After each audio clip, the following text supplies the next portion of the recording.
bahay nating munting bahay ng ating kambing. Ito yung startup business natin na mag-alaga ng kambing para di din masayang yung pera natin. Instead na itago natin, i-invest na lang natin para lumago. Ito yung unang investment natin. Itong bahay guys, gumastos tayo ng mga nasa 5K ang nagastos natin, labor at yung materials. Nakatipid lang tayo kasi yung mga kahoy na ginamit dyan dito lang din, pati yung kawayan. Itong kambing natin guys, itong dalawa, nabili ko yan ng 6.5. Yung isa nandoon sa loob. Ito yan, yung puti, binili natin yan ng 3K. At itong isa is itong may anak na, meron siyang anak na dalawa. Yan, matakaw to sa guys, sa pollard. Yan, may anak siyang dalawa, puro lalaki yung dalawa. Ito guys, kambing yan ni mama, pinalagaan sa akin kasi mahirap kasi doon sa pikas bahay natin, walang mga pwedeng pagpastulan kasi malapit sa kalsada. Delikado to dalawa na to, baka sagasaan doon sa sa kalsada. Kaya dinala ko dito sa kabilang bahay namin at ako ang mag-alaga. At saka kapag may kuan, hati kami. So ito, may dalawa ng anak, puro lalaki yan. Baka ito gagawin natin yung mga breeder, yung isa dyan. Pero iwan ko kung anong gagawin ni mama dyan, baka i-out niya yan. At mayroon tayong isang lalaki dito. Ito, nabili ko to ng 4K. Ito, Bisaya to. Binili ko to ng 4K. Ito magiging taga-kasta ng ating mga babae dito. Siya ang magiging chicks boy. Di pa ako nakabreed nito kasi bago pa. Yan. Tingnan niyo guys. Sobrang ganda ng ng balat. Kita-kita mo talaga na malusog. Yan, malulusog yung mga kambing natin guys. Yan.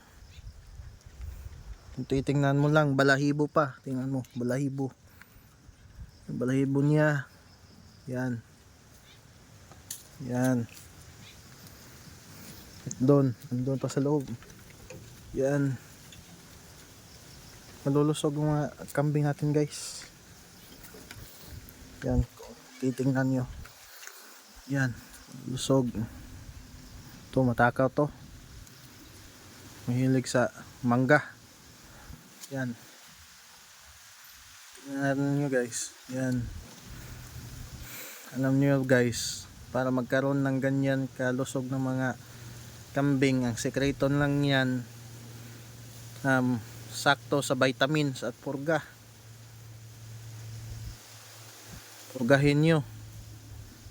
Yan, alaga sa purga yan, purga at vitamins. Binibigyan ko yan ng B-complex, tapos purga. Pinurga ko yan ng ivermectin. At ito din purga. Pinurga ko to lahat, alaga sa purga at at vitamins. At ito namang maliit, binigyan ko dito ng B-complex at inalagaan ko din ng vitamins. Ang sinaksa ko dyan is B-complex at iron dextran para sa malusog na kambing. Yan ang ginawa lang natin guys para ma-maintain yung magandang pangangatawan. Sa ngayon ito muna kasi wala pa tayong budget. Siguro magdadagdag pa tayo ng isang babae. Pagkatapos ng isang babae, bibili tayo ng isang baka sa susunod. Baka na naman yung target natin kasi yan, makikita niyo guys, may pagkain tayo na marami na pwede sa baka. Yan, mga damo. Bibili tayo ng lalaki o babae, basta isang baka lang muna guys. Di tayo bibili ng kasi wala din tayong budget.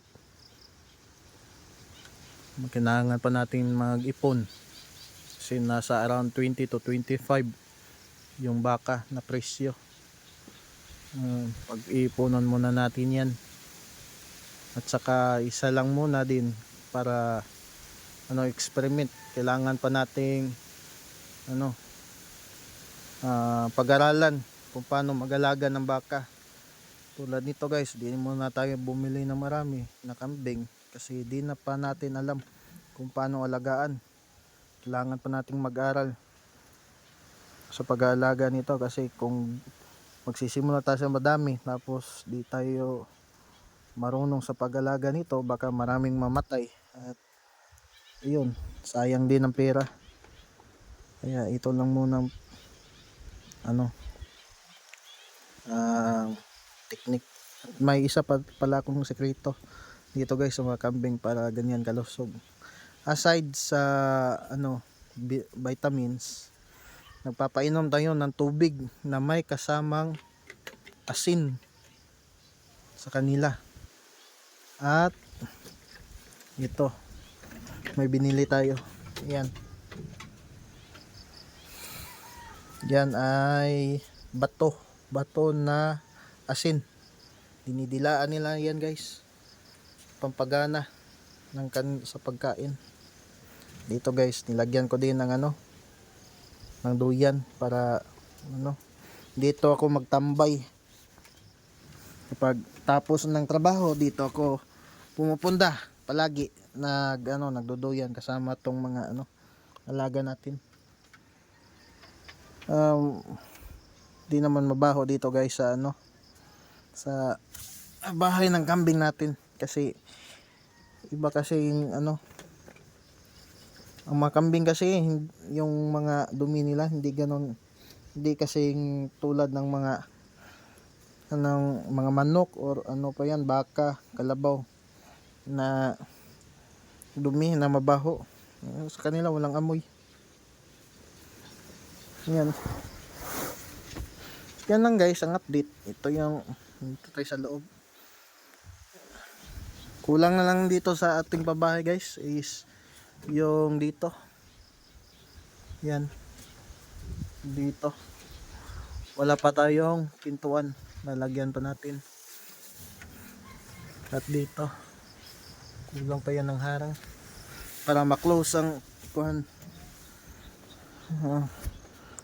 Ang laki nito guys ng ating ginawang kulungan is 7 by 10 yata yung kuhan.